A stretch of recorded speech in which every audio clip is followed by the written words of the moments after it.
Hello viewers, আসসালামু আলাইকুম। সবাই কেমন আছেন? আশা করি আলহামদুলিল্লাহ সবাই ভালো আছেন। ভিউয়ার্স, আমি আজকে আলোচনা করব HTML এর ইমেজ ট্যাগ নিয়ে।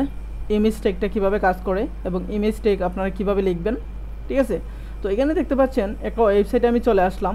আসার পর উপরের দিকে কিছু টেক্সট আছে, একটা বাটন আছে, বাটনের সাথে আইকন আছে এবং নিচের দিকে দেখতে পাচ্ছেন একটা ইমেজ আছে, এটাকে বলা হয় ব্যাকগ্রাউন্ড ইমেজ।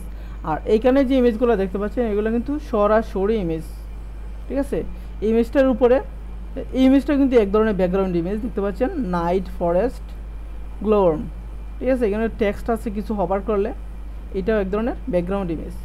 আপনি সরাসরি ইমেজ ইউজ করতে পারবেন, ব্যাকগ্রাউন্ডেও ইমেজ ইউজ করতে পারবেন। তো ইমেজটা কীভাবে ইউজ করবেন ধরেন আপনি, আচ্ছা আমি আপনাদেরকে A to Z দেখাচ্ছি। তো আপনি প্রথমেই একটা HTML এর ফাইল লিখে নেবেন। যেমন আমি লিখলাম image.html, ঠিক আছে? লেখার পর Shift 1 ইন্টার করার সাথে সাথে দেখতে পাচ্ছেন HTML এর যে ফরম্যাটটা চলে আসছে। ফরম্যাটটা চলে আসার পর আমি টাইটেল এখানে লিখে দিব যে ইমেজ প্র্যাকটিস। ভিউয়ার্স, ভিডিওটা কিন্তু আসলে একদম বিগিনারদের জন্য, ঠিক আছে? আমি ওপেন উইথ লাইভ সার্ভারে ক্লিক করলাম। দেখতে পাচ্ছেন এখানে কোনো কিছু আসতেছে না, কারণ আমি কোনো কিছু এখন পর্যন্ত বডির ভিতরে শো করাইনি। তো ভিউয়ার্স, আপনারা কীভাবে ইমেজটা প্রদর্শন করবেন, ধরেন ইমেজটা প্রদর্শন করতে ইমেজের একটা ট্যাগ আছে, এটা হচ্ছে আইএমজি ট্যাগ, ঠিক আছে? আইএমজি ট্যাগ লেখার সাথে সাথে দেখতে পাচ্ছেন প্রত্যেকটা ট্যাগের কিন্তু আপনারা ক্লোজিং ট্যাগ দেখতে পান। তো HTML কিছু ট্যাগ আছে যেগুলো আছে আসলে ক্লোজিং ট্যাগ নাই, যেমন ইমেজ ট্যাগ এটার মধ্যে অন্যতম। তো এই ইমেজ ট্যাগটা এখানে জাস্ট আমি একটা ইমেজ ট্যাগ দিলাম, ঠিক আছে? ইমেজ ট্যাগ দেওয়ার পর দেখতে পাচ্ছেন এখানে কিন্তু কোনো কিছু শো করতেছে না, এখন এখানে ইমেজ ট্যাগের ভিতরে আপনার দুইটা বিষয় দেখতে পাচ্ছেন, একটা হচ্ছে SRC অ্যাট্রিবিউট এবং একটা দেখতে পাচ্ছেন ALT অ্যাট্রিবিউটস, ঠিক আছে? তো প্রথমে এসে আপনারা কীভাবে ইমেজটা শো করাবেন, ইমেজ আপনি দুইটা স্থান থেকে শো করে দিতে পারবেন। একটা হচ্ছে আপনি লিঙ্কের মাধ্যমে, ধরেন আপনি এই ইমেজটাকে শো করে দিতে চাইছেন, ঠিক আছে? ধরেন এই ইমেজটাকে শো করে দিতে চাইছেন। তো এটা রাইটে ক্লিক করলাম, ক্লিক করার পর আমি যদি ইমেজের নিউ ট্যাবে যাই তাহলে দেখতে পাচ্ছেন আমাকে কিন্তু একটা নির্দিষ্ট কিন্তু একটা লিঙ্কে নিয়ে আসছে। তো এই SRC অ্যাট্রিবিউটসটা মূলত এখানে সোর্স খুঁজে, যে ইমেজটা যে আপনি দিতেছেন এটা সোর্স কোথায়। ধরেন আমি একটা লিঙ্ক দিলাম, দেওয়ার পর আমি যদি ওয়েবসাইটটাতে যাই তাহলে দেখতে পাচ্ছেন যে একটা ইমেজ চলে আসছে সাথে সাথে, এই যে আমি এই সোর্সের ভিতরে দিলাম, ঠিক আছে? তো এখন যদি আমি, এটা হচ্ছে সোর্সের কাজ, মানে এটার সোর্স কোথায়, এই সোর্সের অ্যাট্রিবিউটস আপনাকে দিতেই হবে। তো এটা হচ্ছে আপনি কোনো একটা লিঙ্ক থেকে আনলেন, ঠিক আছে, ওয়েবসাইট থেকে। এখন যদি আপনি আপনার ডেস্কটপে একটা ইমেজ আছে, এটা শো করাবেন কীভাবে? তো এটার জন্য আপনাকে অবশ্যই আপনার ফাইলে চলে যেতে হবে, ঠিক আছে? তো ধরুন প্রথমে আমি ইমেজটাকে সেভ করে নিই।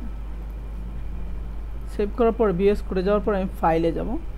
ফাইলে যাওয়ার পর ওপেন ফোল্ডারে ক্লিক করলাম, ক্লিক করার পর HTML প্র্যাকটিস, ঠিক আছে?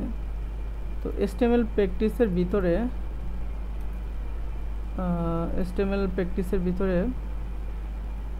আমি আরেকটা নিই, ঠিক আছে? আমি HTML প্র্যাকটিসের ভিতরে আমি এটা দিয়ে দিলাম।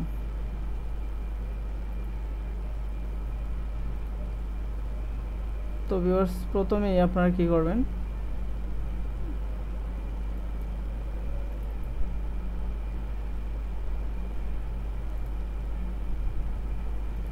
তো প্রথমে আপনাদের ফাইলের এখানে নিয়ে আসবেন। দেখতে পাচ্ছেন আমি কিন্তু ফাইলে কিন্তু নিয়ে আসছি, ঠিক আছে? তো এই যে ক্যালকুলেটর হচ্ছে গিয়ে ফোল্ডারের ভিতরে আপনারা নিয়ে আসবেন। নিয়ে আসার পরে আমি একটা নেম দিলাম, এটা প্যারট দিলাম আমি, ঠিক আছে? আপনারা যে কোনো কিছু দিতে পারেন। তো এই যে image.html যদি আমি এখন স্ল্যাশ লিখি, এখানে স্ল্যাশ দিলাম, স্ল্যাশ দেওয়ার সাথে সাথে দেখতে পাচ্ছেন যে parrot.org, ঠিক আছে? এটা চলে আসছে। এখানে দেওয়ার পর আমি এখন দেখি কি চলে আসে কিনা। দেখতে পাচ্ছেন সেমটাই কিন্তু চলে আসছে। তো এটা হচ্ছে আপনার, আপনি এখানে পিএনজিও দিতে পারেন, .png, জেপিজি, ঠিক আছে, ইমেজের বিভিন্ন ফরম্যাট আছে। তো এটা হচ্ছে আপনার নিজের কম্পিউটার বা পিসি থেকে যে ফোল্ডারের পাথ, এটা হচ্ছে সোর্স বলা হয়, আর আপনি ওইভাবে লিঙ্ক দিয়েও দিতে পারবেন। তারপর হচ্ছে এই এলটিটার কাজ কি।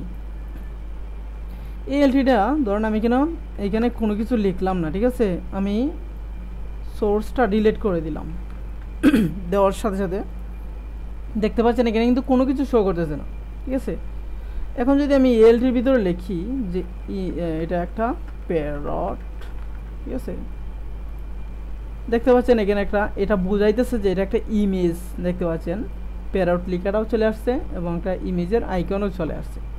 তো এই যে এলটি অ্যাট্রিবিউটসটা, এই অ্যাট্রিবিউটসটার কাজই হচ্ছে ইমেজটা যদি না থাকে তাহলে সে এখানে আপনাকে বুঝাইবে যে এখানে একটা ইমেজ ছিল এবং এটা আপনি যে নামেই দেন না কেন সে বুঝবে যে এই ধরনের একটা ইমেজ ছিল।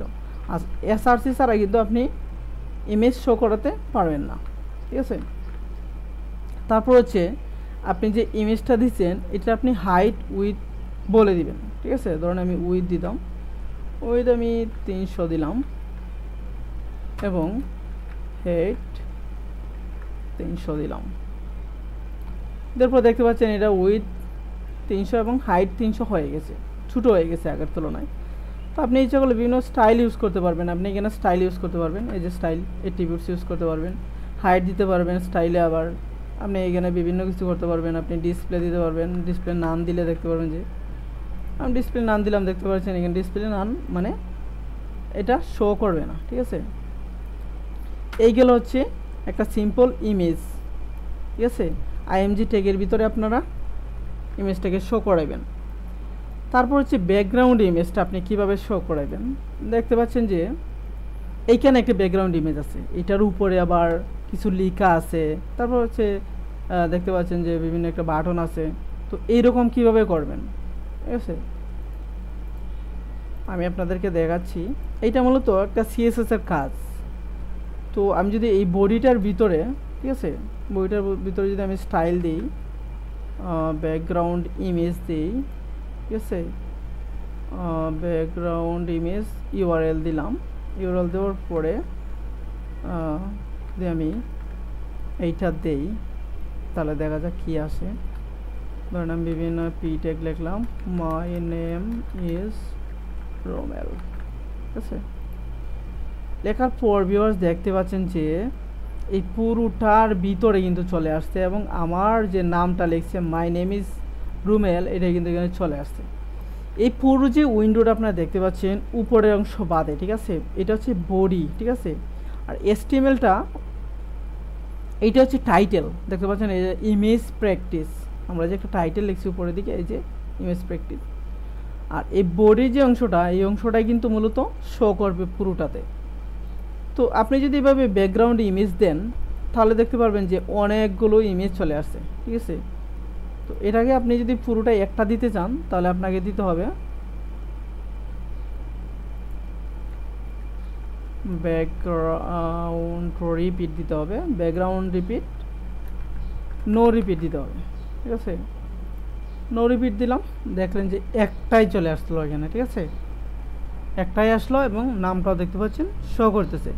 এবার আপনি ইচ্ছা করলে এটাকে বিভিন্ন সাইজ দিতে পারবেন। ব্যাকগ্রাউন্ড ইমেজটাকে আপনি ইচ্ছা করলে ফুল করে দিতে পারবেন, আবার হাইট ফুল করে দিতে পারবেন, ঠিক আছে। এই হচ্ছে ইমেজের কাজ। তো এটা হচ্ছে আমি একবার সিম্পলভাবে বোঝানোর চেষ্টা করছি। আপনি ইমেজকে আবার বিভিন্নভাবে স্টাইল দিতে পারবেন। তো ভিউয়ার্স, আপনি যদি বিগিনার হয়ে থাকেন তাহলে অবশ্যই আপনি এটা বুঝবেন। আর ইমেজের যে ব্যাকগ্রাউন্ড যে বিষয়টা, এটা মূলত একটা স্টাইল অ্যাট্রিবিউটসের ভিতরে দিতে হবে। এটা একটা এক ধরনের সিএসএস, ঠিক আছে।